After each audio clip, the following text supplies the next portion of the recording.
instruct you not to seek money from foreign countries, but that he was aware of each and every one of your actions to obtain money from foreign countries and approved of it?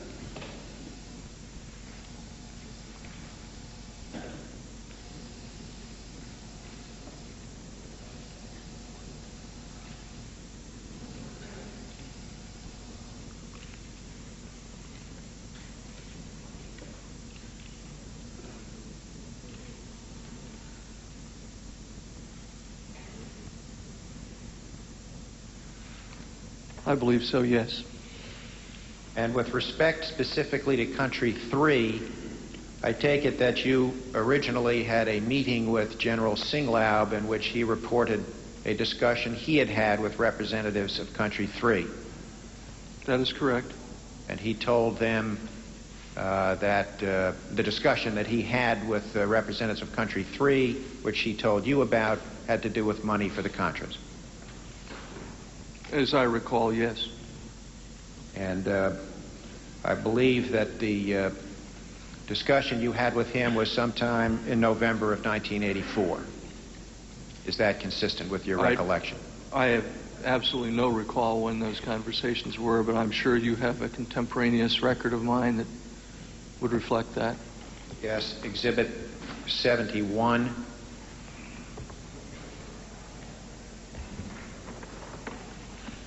In book number 4.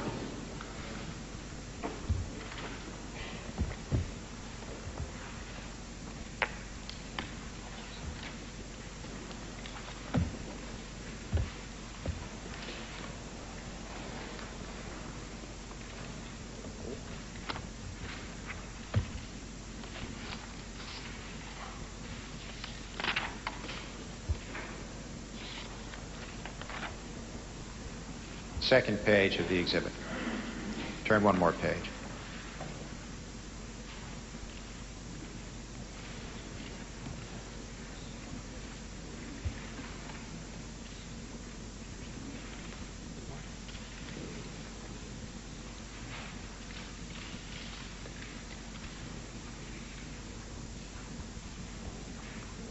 I have the document.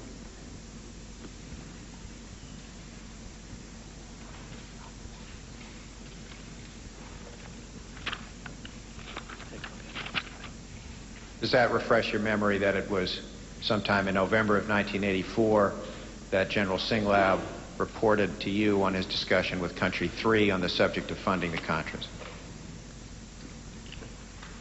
I'm looking at the memo dated December 4th, 1984. Yes. This refers to the acquisition of surface-to-air missiles from another country.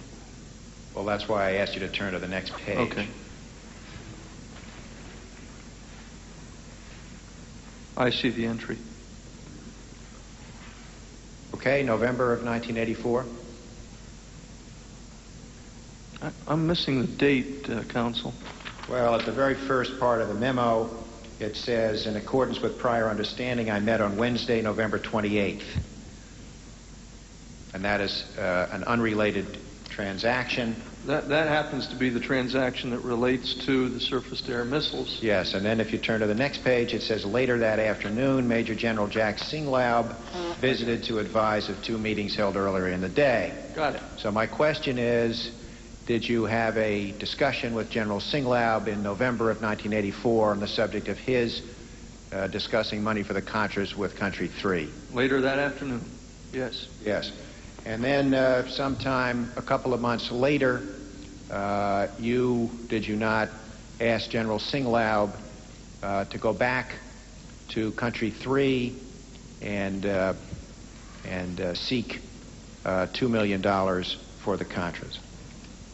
I recall it a little differently. I think he said he was going to go back, and he suggested that he do that. But I'm not debating the actual sequence of who did what. Why don't you turn to Exhibit 72?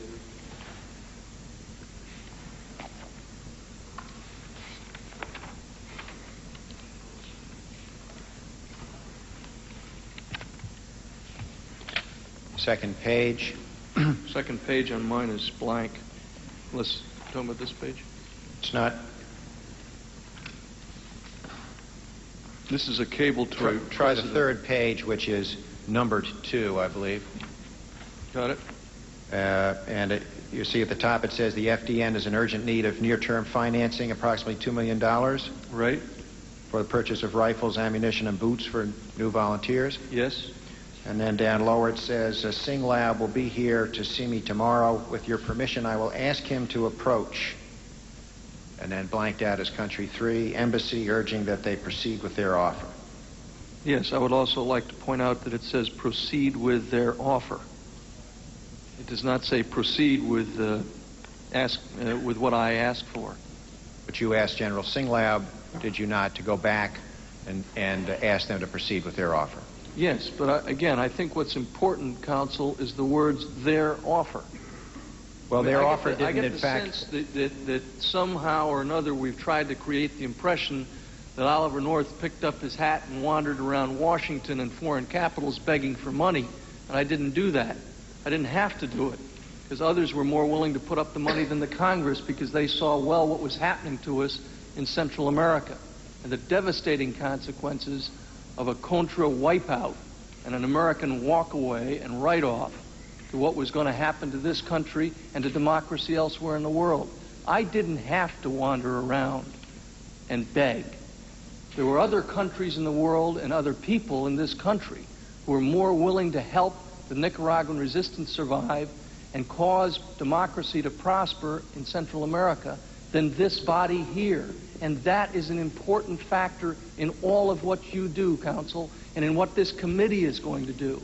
It's got to be part of your assessment as to why is it that other countries in the world were willing to step up and help in a desperate cause when we were not willing to do so ourselves. That has got to be something that is debated, not just by pulling people before this group and hammering at them and haranguing them and reducing it to pettiness.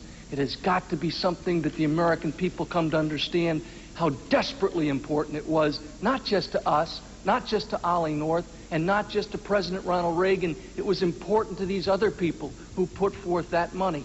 And I didn't beg them. They offered. And that's important, sir. And no money came in March or April or May or June? I don't recall exactly when it came in, but it came in. But none of it came in then, and you had another meeting with Singh Lab in June. If you were looking at something that indicates that, I suppose. Well, take a look at Exhibit 73, which is a page from your spiral notebooks. 29th of June, 1985, middle of the page, 12:30, meeting with Singh Lab.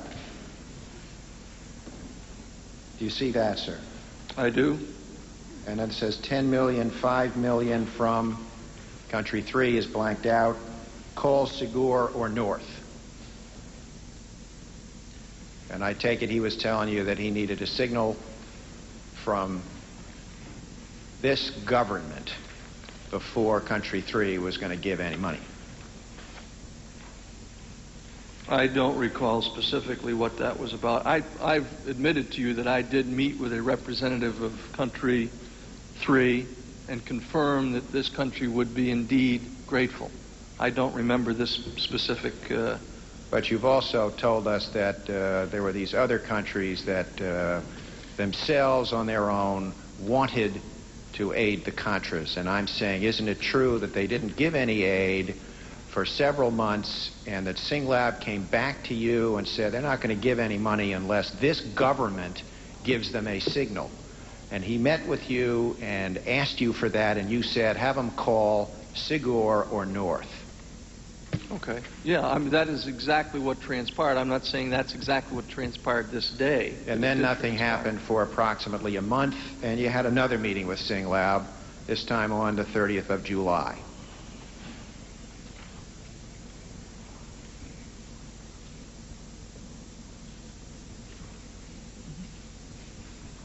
Can you refresh me on that one? Yes, I can. Exhibit number 74.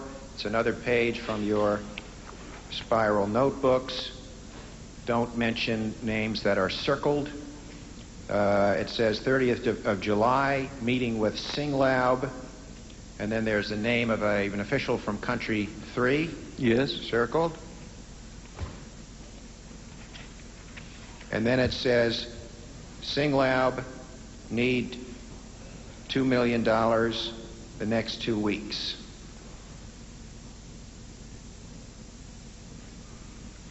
Yeah, I see what it says. I don't recall exactly what that means. I'm not sure that that actually relates to the contribution made by Country 3. Well, down below it, it says, please call Gaston or North. Mm-hmm. Same thing, isn't it? They I guess want so, some yeah. encouragement from the United States government. And you then actually instructed Mr. Segur to go meet with officials of that country. First of all, I didn't instruct Dr. Segur to do that.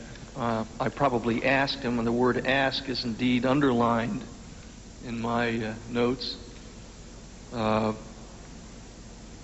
You asked him. Did you talk to Mr. McFarland before you asked him to do that? Yes, And got his approval? You bet. And then you asked Gaston to go meet with the officials of Country Yes. 3. And then after Gaston had done that, you asked him to set up a meeting for you Right. and representatives of Country 3. Yes. And at that meeting, you told them that this country would be very grateful if they were to make the contribution. I did. And then, and only then, they actually made it. Yes. And Mr. Segur has testified that your meeting with representatives of Country 3 was in August. That would be the month following this note. I take it that's consistent with your recollection? If you say I did have a meeting, if you say it was in August, I'll believe you. And you then sent Mr. Owen with an account number so that the officials of Country 3 would know where to send the money. I recall that happening. And that was the account which Mr. Secord had set up in Switzerland. I guess so, yeah. I don't remember exactly which account number I gave him. But it was one of Secord's accounts. I believe it was. And those accounts had been set up at your suggestion. Absolutely. As part of a covert operation to support the Nicaraguan resistance. To receive monies to support the Nicaraguan resistance. Absolutely. And it wasn't under the control of the Nicaraguans. No. It was under the control of Secord, who was responding to your direction. Well, I'm not sure that a major general is going to be happy with saying the words responding to my direction. General Secord was indeed cooperating in every way that I asked him to. Well, yes. Who was in charge? You were a government official. He was not. He's a major general. You're a lieutenant colonel. Are you telling this committee that because he had a higher rank when he was with the government, that he was the boss?